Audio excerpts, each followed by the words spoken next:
سوء خاتمہ کا اندیشہ۔ گناہ سے ایک روحانی نقصان اور آفت یہ ہے کہ اس سے سوء خاتمے کا اندیشہ ہے۔ علامہ نے لکھا ہے، جان لو کہ سوء خاتمے کے کئی اسباب ہیں، اللہ ہمیں اس سے اپنی پناہ میں رکھے۔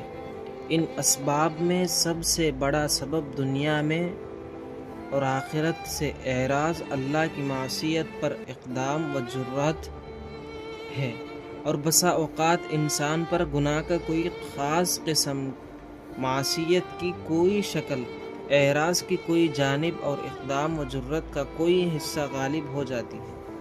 پھر وہ اس کے دل پر قبضہ جما لیتی ہے، اس کی عقل کو قید کر لیتی ہے، اس کے دل کے نور کو بجھا دیتی ہے اور اپنے حجابات اس پر ڈال دیتی ہے، جس کا نتیجہ یہ ہے کہ پھر اس کو کوئی نصیحت فائدہ نہیں دیتی اور کوئی وعظ و پند کامیاب نہیں ہوتا، اور بسا اوقات اسی حالت پر اس کی موت آ جاتی ہے۔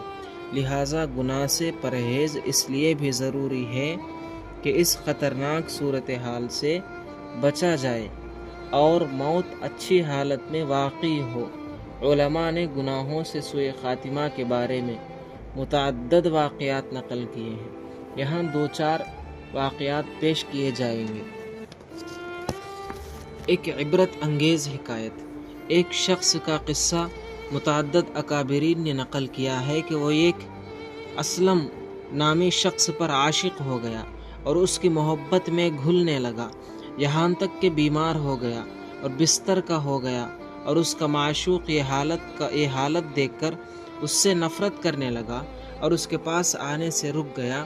اس پر اس عاشق نے درمیان میں کسی کو واسطہ بنایا کہ وہ کسی طرح اس کو بلا لائے۔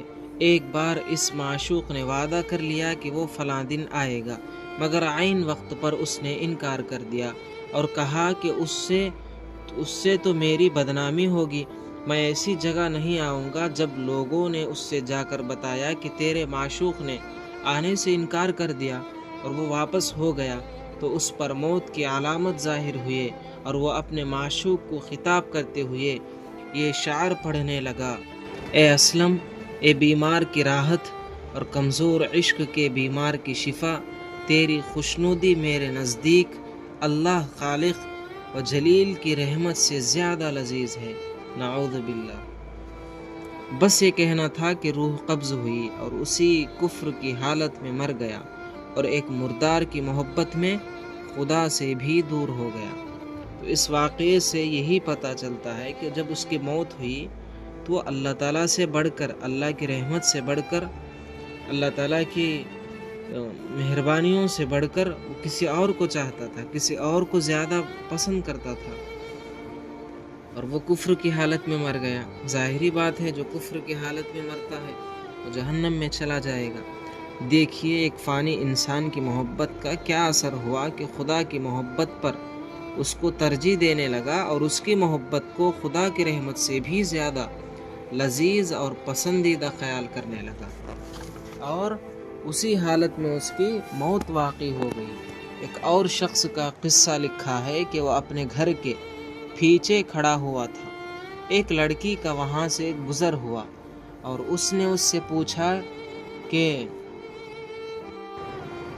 حمام منجاب کہاں ہے؟ اس شخص نے اپنے ہی گھر کی طرف اشارہ کرتے ہوئے کہا کہ حمام منجاب یہی ہے۔ وہ لڑکی اس کے گھر میں داخل ہوئی تو یہ شخص بھی اس کے پیچھے داخل ہوا۔ وہ سمجھ گئی کہ اس نے مجھے دھوکہ دیا ہے، لہٰذا اس نے اس پر خوشی و مسرت کا مظاہرہ کیا اور کہا کہ یہاں ہمارے لیے عائش کے ایسے ایسے سامان ہونا چاہیے۔ اس شخص نے کہا کہ میں ابھی سب سامان لے کر آتا ہوں۔ یہ کہہ کر وہ بازار چلا گیا اور اس لڑکی کو گھر میں بغیر گھر بند کیے چھوڑ گیا۔ جب واپس ہوا تو دیکھا کہ وہ گھر سے جا چکی ہے۔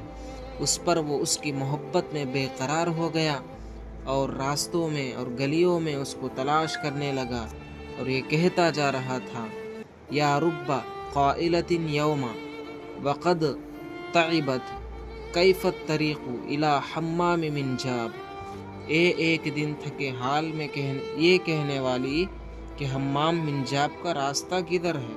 ایک بار وہ اسی طرح کہتا جا رہا تھا، ایک باندی نے اپنے گھر کے اندر اس کا جواب دیا، حلا جعلت سریعا اذ ظفرت بها حرزا علی الدار او قفلا علی الباب، یعنی تو نے جب اس کو پایا تھا تو جلدی سے کیوں گھر پر کوئی آڑ یا دروازے پر قفل کیوں نہیں لگا دیا۔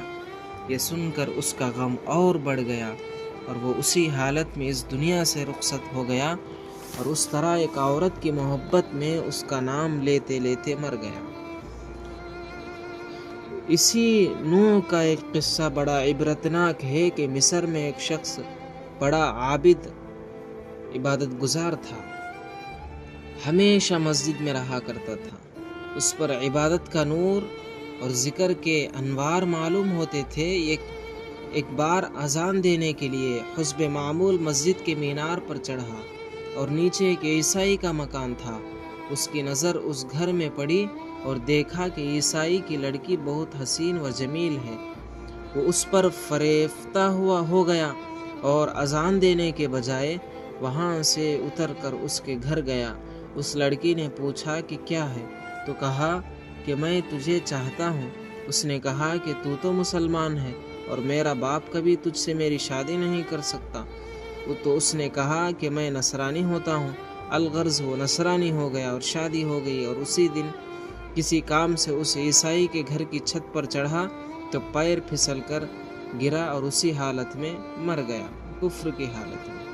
الغرض معصیت اور گناہ کبھی انسان کو کفر اور بے ایمانی میں مبتلا کر دیتے ہیں، اور اسی حال میں وہ دنیا سے چلا جاتا ہے اور جہنم میں جا چکا ہوتا ہے۔ دل کا کالا ہو جاتا ہے۔ گناہ کا ایک اثر یہ ہوتا ہے کہ اس کی وجہ سے دل کالا ہو جاتا ہے۔ حضرت ابو ہریرہ رضی اللہ عنہ سے روایت ہے کہ حضرت رسول اللہ صلی اللہ علیہ وسلم نے فرمایا، مومن جب گناہ کرتا ہے تو وہ اس کے دل میں ایک کالا نقطہ بن جاتا ہے، پھر اگر توبہ کر لیتا ہے اور گناہ سے الگ ہو جاتا اور استغفار کر لیتا ہے تو اس کا دل صاف ہو جاتا ہے، اور اگر گناہ سے توبہ کے بجائے اس میں زیادتی کرتا ہے تو وہ نقطہ بھی بڑھتا جاتا ہے، یہاں تک کہ دل اس سے بند ہو جاتا ہے۔ یہی وہ زنگ ہے جس کا اللہ تعالیٰ نے اپنے اس ارشاد میں ذکر کیا ہے، کلا بل ران علی قلوبہم ما کانوا یکسبون، ہرگز نہیں بلکہ ان کے دلوں پر زنگ چڑھ گیا ہے۔ اس سے معلوم ہوا کہ گناہ کا اثر یہ بھی ہے کہ اس سے دل میں ایک کالا نقطہ اور داغ لگ جاتا ہے، اور اگر گناہ پر اصرار کرے تو یہ بڑھتا جاتا ہے، یہاں تک کہ پورا دل کالا ہو جاتا ہے۔